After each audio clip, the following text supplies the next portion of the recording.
Welcome to our webinar. All the subjects are interesting, but let me give you some background what had happened actually. It's something of a funny thing because what had happened was we have many clients for whom we have done 27001 and SOC 2 in an integrated manner. Many a time they ask us for information or they feel that there is a lot of overlap between the two or there is no overlap between the two and stuff. So what we do is that we send across some information to them. There has been this one particular webinar. There's been this one particular client who was really asking quite a few questions, and I just said send them our webinar that we had done on 27001 and SOC 2. So my team simply said no, there is none such webinar that you've done, and I was really surprised. I actually said no way, we had done it, and it is there. Check everything. We checked everything, more than 100 plus webinars, and there was none. And but then we checked again, and there was some webinars in which we have done some parts of this subject, a very important subject. So we said, all right, why not just do a webinar? Since it is really a very important subject, most of the companies have done ISO 27001, and there has been some misunderstandings like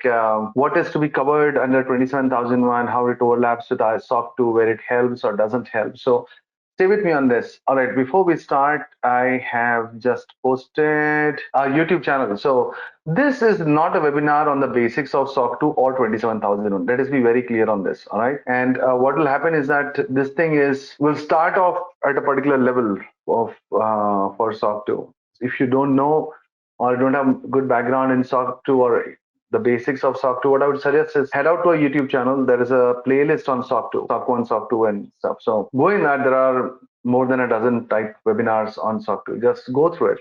That'll give you the basics of SOC 2 and how it works and stuff. All right. So, and the content that we have today, it'll take me more than an hour, but then I have only 45 minutes. That's what my timeline is. So what I'll be doing is that there are some slides that I put more like an informatory, more like from the information type of slides. So I will just breeze through them and actually pause and go through the slides where I feel that there is a value addition that I can do that will help you. All right. So stay with me on this, and whatever questions are there, just put it in the question box and I will respond. Now, typically in these webinars, there are dozens of questions and it's really not possible for me to answer all of them during the webinar because we don't have that much time. So what I'll be doing is that as much as possible, I'll be answering, and the rest, I promise you, I'll be writing back to you individually. All right. So with that, let us start, and thank you again for joining.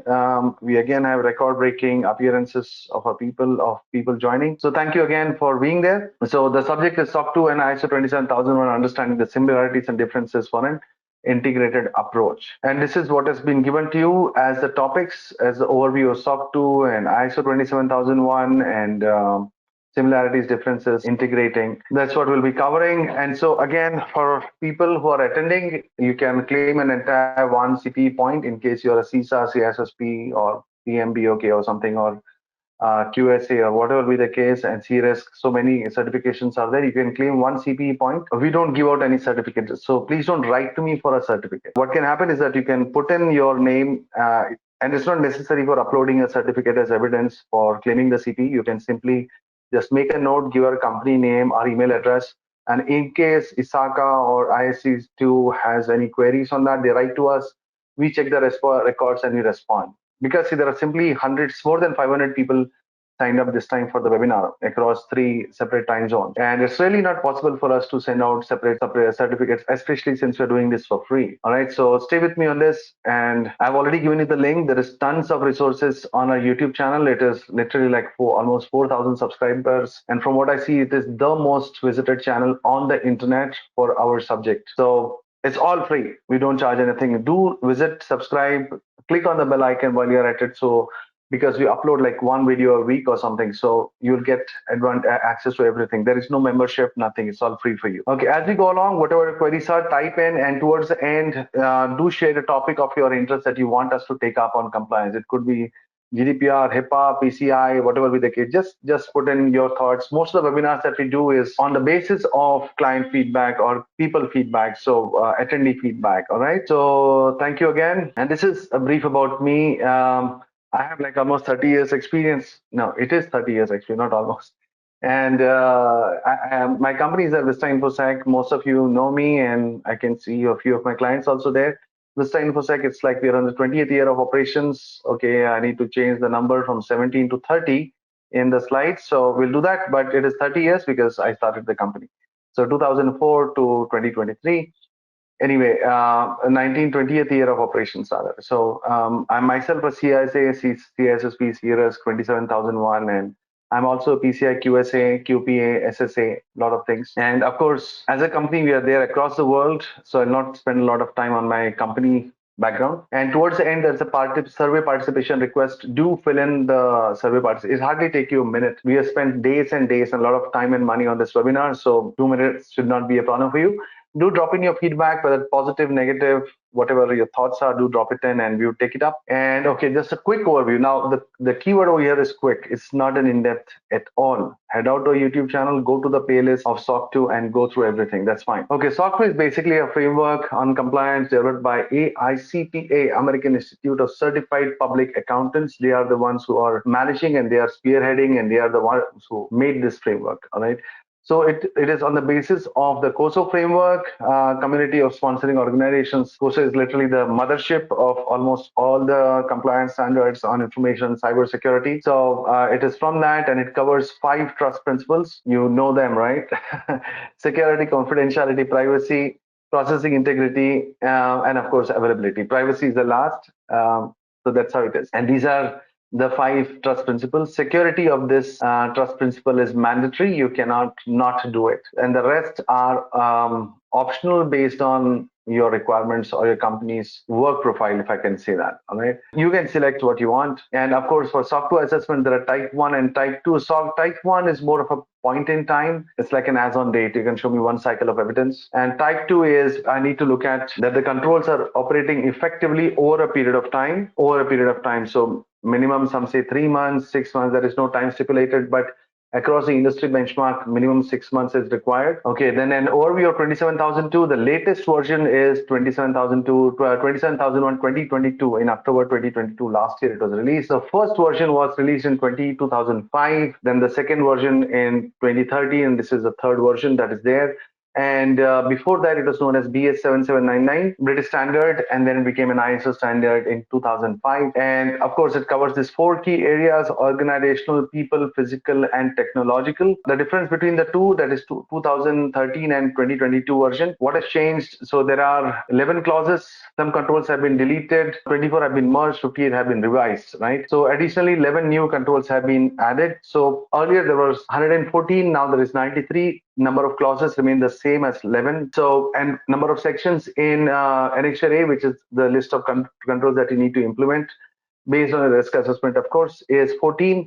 Was 14 in 2013, and now in 2022 version, it is just 4 sections in Annexure A. Okay, so this is the revision timeline that we saw earlier. And guys, if you are not able to hear me or see me appropriately, please drop in a message and my team is on standby. We'll look into it urgently. So, and let's try and make the most of it. So this is the transition period which is there, and the company certified against 2013 version must transition by 31st October 2025, 3 years, right? 3-year period, which is there. Then there is new security controls in 27001. These are the new ones: threat intelligence, information security for cloud services, ICT. So these are some of the requirements. You can just go through it. But if you ask my honest opinion, I'm not impressed. Actually, it's just a rehashing of old controls and definitely not up to the mark. It's been a disappointment, actually, for me, when I looked at the latest so-called revised version of ISO 27001 2022. So it's been okay. Why did you update in the first place then? Anyway, moving ahead. So we'll jump directly into the similarities. Now, let me tell you something. From the looks of it, there's a lot of similarity. But from the depths of it, you can get by with many things in ISO 27001. But in SOC 2, the depth of the coverage is extremely large. It more focuses on the organizational processes quite a bit. So whatever you can see over here as the overlaps is, first of all, not very, very detailed. But whatever is there, again, this is the response. The overlaps are superficial. So responding to security controls, it's covered in A.16, 1.5, 1.2. then communication communicates, and so CC is common criterion, security trust principle. Trust services criterion, CC is common criterion or common controls as they call it, also called as security. And so under that, and this is mandatory, all right. So this you see as the overlaps, that is assess the impact on personal information, and there is assessment of and decision on information assets, on information security events, and determines whether personal information used or disclosed, responsibilities and procedures. So it is very, very basic, if I might say this. And this thing on with regards to personal information is got repercussions on privacy, and 27001 across the board has no relation to privacy. And if you are looking at privacy, then in 27001 there is nothing, but in 27701 that's the PIMS standard. And over there, of course, there is relevance, but what you are seeing here is just superficial coverage. So there is CC 6.4 for physical security, and it speaks about creating and modifying physical access, removing physical access, reviewing physical access. Parts of it is covered under ISO 27001, also 9.2.2 for user access provisioning, removal and adjustment of access rights, and physical entry controls, and review of user access rights. So those things are there. This is a good question. And the question is, does this have ISO 27001 2015? ISO 27001, there is very, very basic coverage, and privacy, as I said, whole day we have double. So as I said, the next thing is the trust service criterion of access control. This also has a very impressive set of requirements with regards to access control, restricting application and software installation, detecting unauthorized changes to software, user defined change control process, user antivirus and anti-malware software. This is much more comprehensive.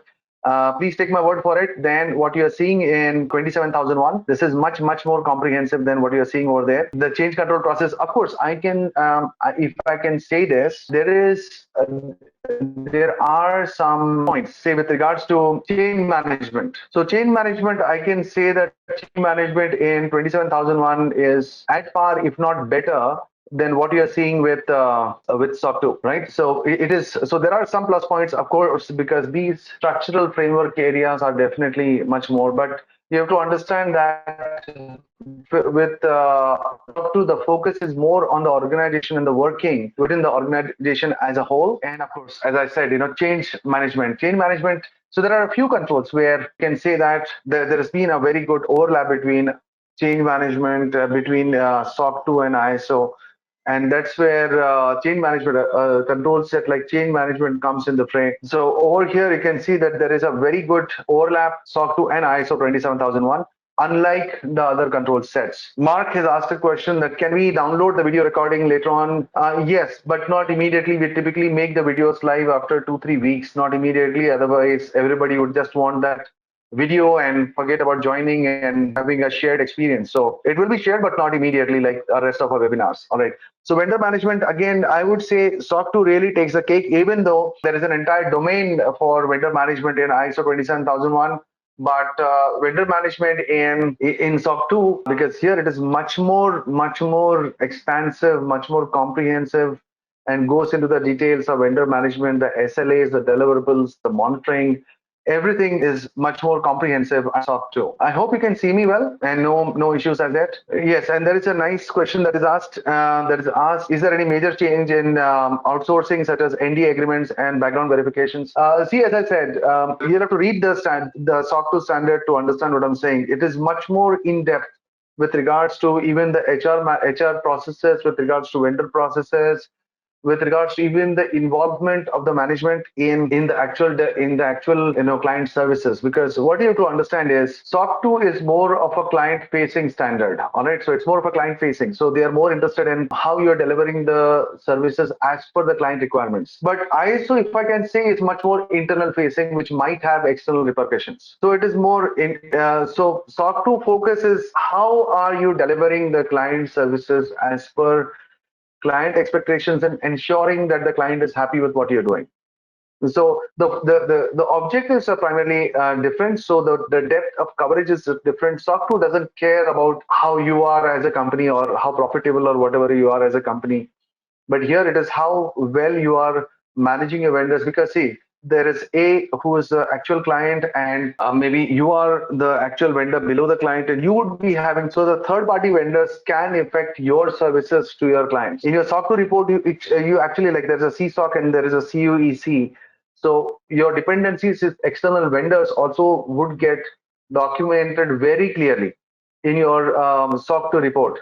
So what services you are taking, what services you're taking from a third party that can impact your client also gets covered in SOC 2 very, very comprehensively, actually. The control environment, management of the control environment. So here I would see something of a more focus, more better from the ISO 27001 perspective. This is more from the mandatory clauses. It speaks about the scoping, leadership, commitment, organizational resources, organizational roles, competence. So one thing, if I can say this, is that ISO is more based on the wordings. So whatever is written in the mandatory clauses, the auditor will actually ask you, show me this line in your policy statement, show me this line, and they're happy with it. And that's how, unfortunately, the thing works. But with SOC 2, focus is more on the intent. How are you satisfying the intent? They don't care about the words. Show me this is the requirement. How are you meeting this requirement? And not just documenting. Like we have seen many RA processes, risk assessment processes, like where what is happening is auditee has simply documented the risk assessment process as mandated in 27001 in their policy and saying this is what we are doing. But how you are doing is not gathered. So if somebody calls me, say, for a VTR assessment, vulnerability threat and risk assessment that is required by NCIIPC or by any other organization, they want us to just check the risk assessment or risk management process, then the entire thing fails. Because I would simply say, you have written these statements that we shall do this, we shall do that. All right, done. Show me how you're doing it. Show me the process of following these requirements. Right. So that is things that I've seen as, especially from the mandatory clauses between SOC 2 and ISO 27001. So moving ahead. So there is a monitoring activity CC 4.1, and there is a 9.1, 9.2, 9.3, 10.1 in ISO, and 10.2 for continual improvement. And then again, for the control activity management, there is a policy, information security risk treatment, objectives, competence. So at the management level, I would say that there is a good overlap between SOC 2 and ISO, but at the control level, actual ground level workable controls, SOC 2 is hugely lacking, whether it is confidentiality or integrity or processing integrities or availability. It is the lesser said, the better. The CC6 7.0, there is logical and physical access controls, there is resources, communication. The overlap happens on ISO 27001 again. And there is change management. We have already seen this earlier, which is mapping the 7.5.3 in control of documented information. Then there is an additional, now CC was control criterion or common criterion. There are many ways they get referred.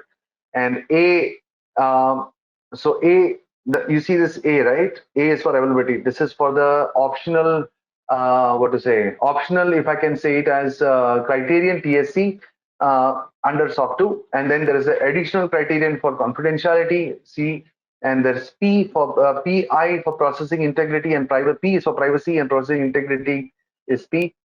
That is, yeah.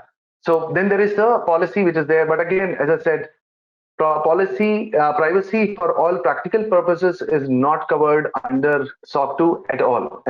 Okay.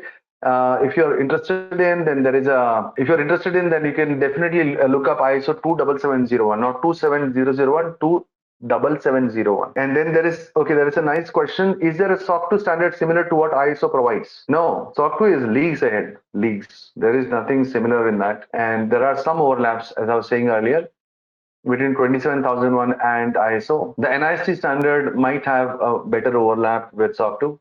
Now, if you're looking at privacy overlap, absolutely nothing with SOC 2 and ISO 27001. But 27701, definitely there is a good overlap. And GDPR, absolutely, it's almost like 100% overlap between the privacy, TSC, and GDPR. So I hope that answers and that helps you. Now, let us move into the differences. So the target markets. This is where things will get interesting. Now, this is technically okay. So SOC 2, it is North America, and ISO, it's not just North America, it is global. SOC 2 is not a global standard, it's just a North American standard, but ISO is a global standard. Now, let me break this up for you. We have, I've forgotten how many clients in UK, in Singapore, Indonesia, Malaysia, one coming up in Vietnam, Middle East, Africa for SOC 2. Because what happens is if you're working with the North American market, if you're providing services to a service provider in the North American market, or if you're providing services in the North American market, you will need to have SOC 2. So we get like we received like 6 inquiries yesterday, and half of them were from India. So definitely it is applicable outside of India because if you are a service provider to the North American market. So I really hope this makes sense to you. You are getting what I'm saying. And is it a gold standard? No, but ISO is. Is it accepted by US companies? Both yes. Accepted by international companies. SOC 2, as I said, if you're providing services in the or if your client is in the North American market and you give them the SOC 2 audit report, then of course they would accept it, but otherwise they might not. But ISO definitely will. But let me put it this way, in a more practical way, in a more based on our experience. SOC 2, because of the length and breadth of the coverage, even though the client might not be in the North American market, the SOC 2 report is a bit more, rather a lot more respected than an ISO. Because simply speaking of the length and breadth of coverage, don't go by my word, just download the standard. ISO is a paid standard, you'll have to pay money to them. SOC 2, you can simply go to aicpa.org and download it from them there for free. Just go through it yourself. It's a treat. More than 500 requirements are there. It's amazingly well written. So yes, so it is required under SOC 2. They would ask for you if you're a service provider or you're working with a service provider in the US market. They will definitely ask you for SOC 2 as a vendor due diligence. But ISO they might not. It's more like you have ISO, okay, good for you types. But SOC 2 they would many a time not even work with you. Okay, future plans for SOC 2 may opt to complete. That is because it's difficult and it's expensive. ISO more likely to complete because it's cheap and easy. Now, level of flexibility. SOC 2 is a lot more flexible because for the simple depth of the coverage. And of course, there is the optional for trust criterion. ISO 27000 is less flexible. When I speak about it in that way, this is technically yes, but practically, there is nothing to be flexible about because the control depth is not there. So for TSC trust services criterion, they can choose. Companies can choose which of the five, rather which of the four, because one is security is mandatory. For ISO 27001, all have to be implemented, but again, it depends on the risk assessment. So it is not that like a PCI where everything has to be done. But in ISO, again, it depends on your depth of on your risk assessment. Silva has asked a question: what is TSC? TSC is a trust services criterion. There are 5 trust services criterion. We had covered it over here. These are the 5 trust services criterion. Security is mandatory. Availability, processing integrity, confidentiality, and privacy. So that's what it is, trust services criterion. Okay, so moving ahead. Okay, now as I said earlier, organizations may need to put between 70 to 150 controls in place. Of course, why 150? Because there is a lot of overlaps, and one control might satisfy multiple requirements in SOC 2. But in organizations for ISO 27000 mandatory clauses, there is no exception. But for the NXA controls, you'll have to show why a control was excluded from the statement of applicability, also called as a SOA. For language, now language is not with regards to your language. My language is the language in the way this is done. So SOC 2 doesn't require the exact language. They'll say this is the requirement. The auditor will ask, how are you satisfying this requirement? ISO 27001 would require the exact language in the documentation in many of the policy documents, especially the mandatory documents. So scope can be limited to just one TSC, which is a security for ISO for SOC 2, but ISO it applies to all aspects of information security. Now, let me again make this clear. There is a common criterion, right? I said that's a maximum like 70% is the common criteria of all the control requirements in SOC 2. Then there's the optional TSC, availability, confidentiality, processing integrity, and privacy. You decide, I don't want to do confidentiality or availability. Does it mean that they are not covered in SOC 2? Absolutely, it is covered. Absolutely, these are also covered. But what happens is mandatory confidentiality requirements are covered under SOC 2. The common criterion, CC, that we had seen earlier.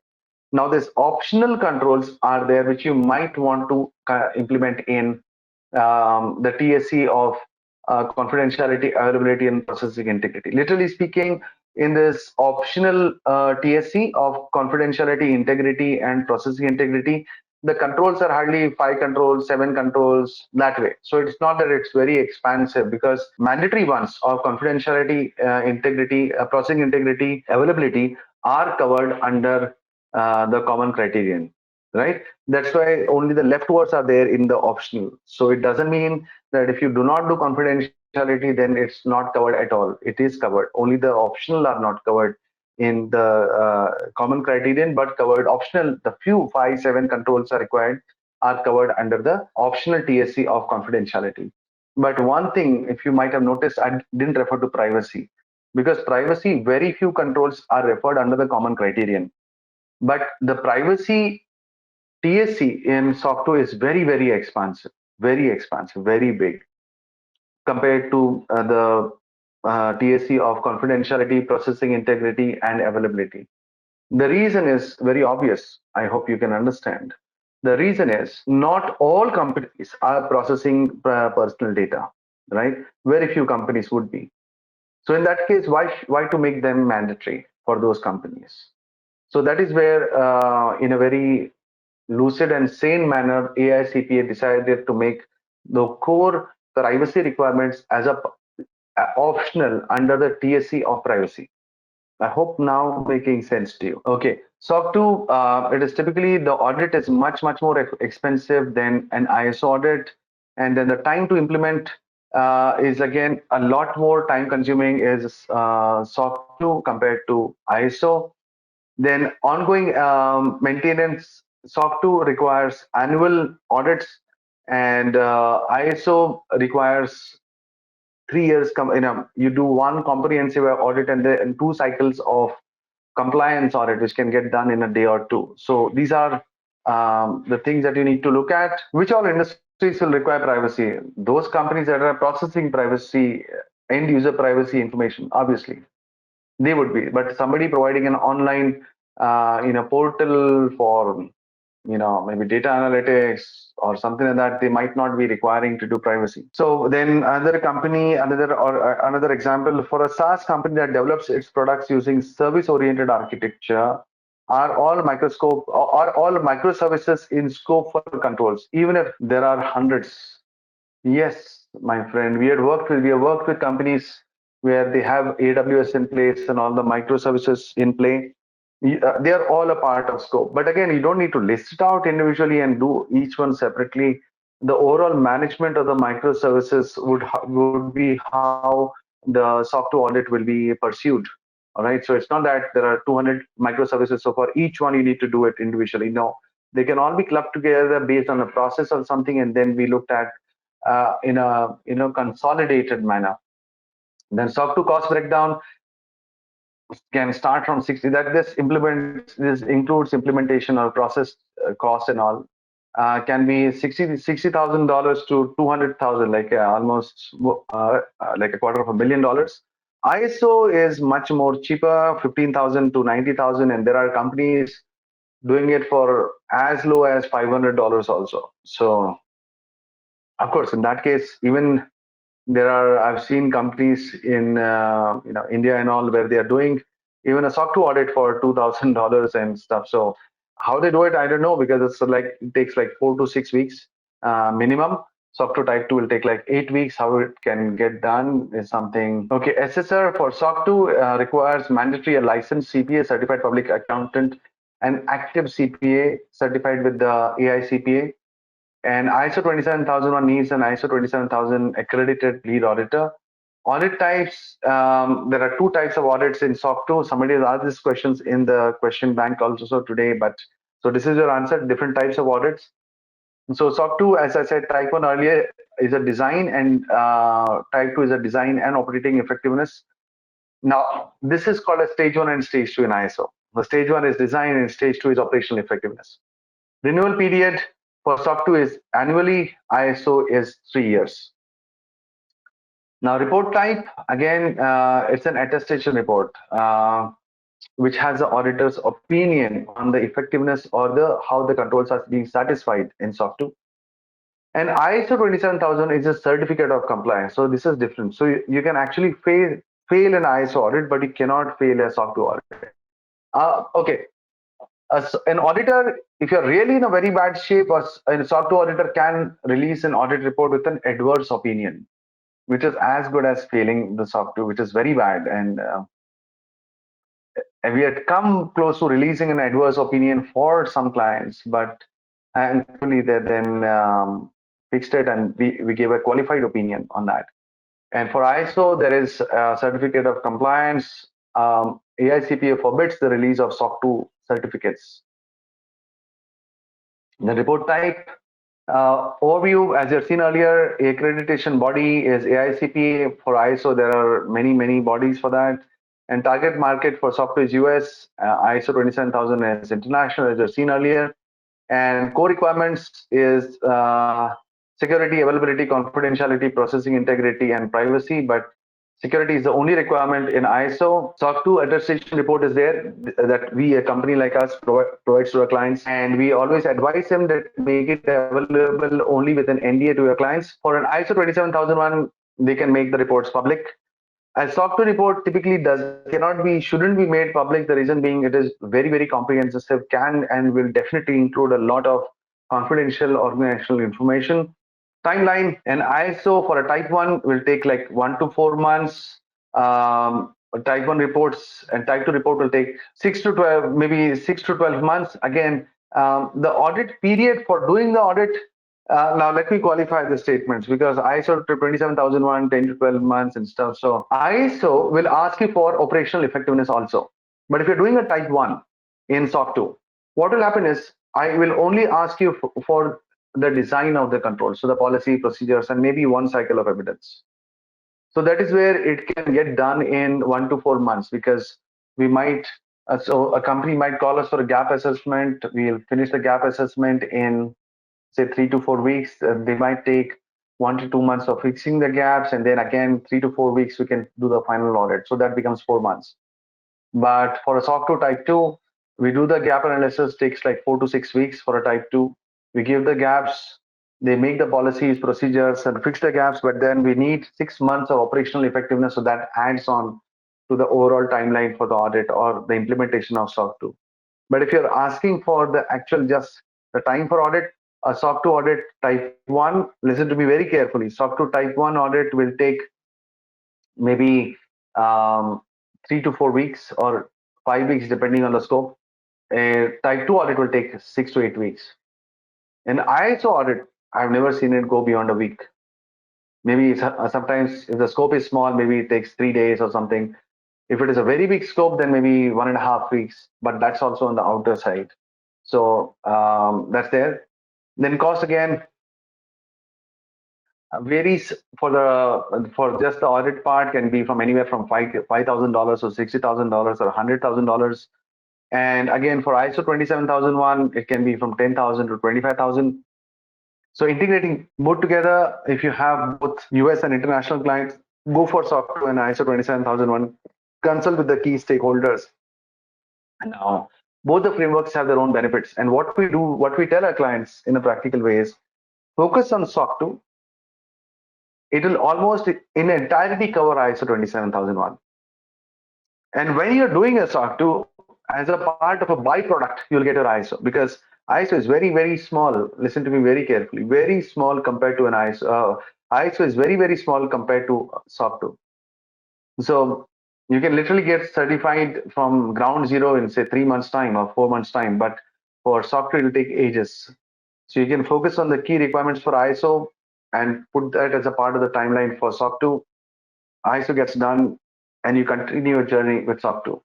That's what we advise to our clients, and I hope this helps you also. Good question that is asked. Lots of organizations deny sharing their SOC 2 report due to confidentiality. In such situation, what evidence we can ask on their SOC 2 result to satisfy assurance? Great question. Thank you for that. Okay.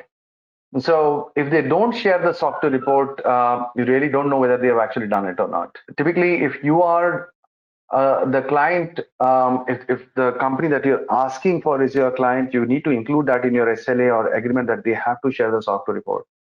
because there might be audit opinions. They'll see, yeah, we have done SOC 2 and we'll give you the assurance letter from the auditor, but it could be a qualified opinion.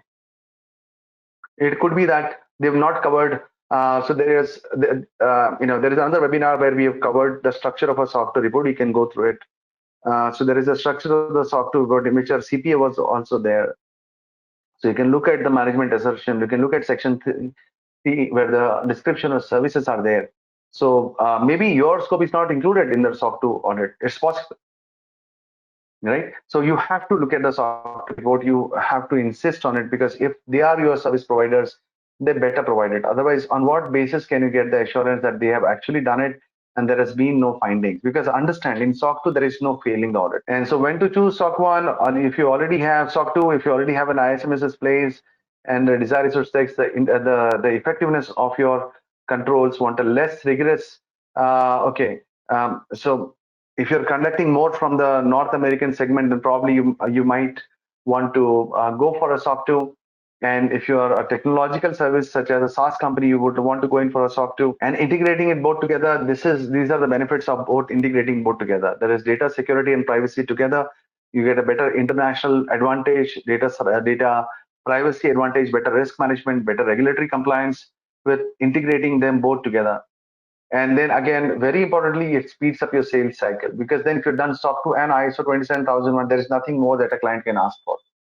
So you get a very strong competitive edge, increased, increased customer confidence, definitely. So, okay. Thank you for your kind words. Excellent session, by the way. Your deep knowledge is evident. I appreciate your kind words. Thank you. Okay, then going ahead, ISO 27000 certification, information technology, finance, healthcare, telecom, but SOC 2 is more from the technology, SaaS-based companies basically going for that, healthcare, financial banking, crypto, education. But again, for SaaS-based perspective, this is where it makes a lot of sense for SaaS-based companies. Okay, when together there is a very comprehensive coverage and you get a lot of time, effort, saving, and you definitely get a huge amount of competitive advantage. And navigating the complexities, it's very, very tricky for defining the services, because for SOC 2, it's mandatory that your client facing everything will come in the scope. You can't have something excluded. But in SOC 2, you can just say, okay, just my data center, or just my corporate office. You can have some crazy scopes like this. But in SOC 2, you can't. If you select, okay, for my this particular process, which I'm facing my client, I'm getting it done, then backwards from there, all the backward integrated sections will get covered in it. And SOC 2 is a journey, and it's very tricky, regardless of what people say. It's very tricky because unlike the superficial appearance of an ISO, you can't just get away with putting the words in the document. You'll have to show that you've actually done it. There's a balanced focus and there are competing priorities. Okay, I'll just zoom ahead. You can, go through this on your own. So of course, you can definitely reach out to us for helping you integrate your both ISO and 27001, ISO 27001 and SOC 2 together. We've done multiple assignments on this. You can drop us a line, and even if you have some queries, don't worry. We will respond to you most positively. And of course, this is a background of our company. You can visit our YouTube channel. I've already put it in our in the chat, and of course our LinkedIn. And these are our contact details. Do drop us a line if you have anything to discuss, or that's our email address also. And as we close, a gentle reminder about the survey. Do not forget to share your opinion. We put in a lot of time and money for this for you. So definitely you can put in those 2 minutes for us. If you're watching this on YouTube, do drop in a nice comment. It really helps. All right. So with that, we can close. And thank you again for sharing your valuable time with us. I really hope that this webinar was worth your time. There's a lot of more questions, and but I'll answer them directly. And thank you again. Take care. Bye, and God bless you. Bye-bye.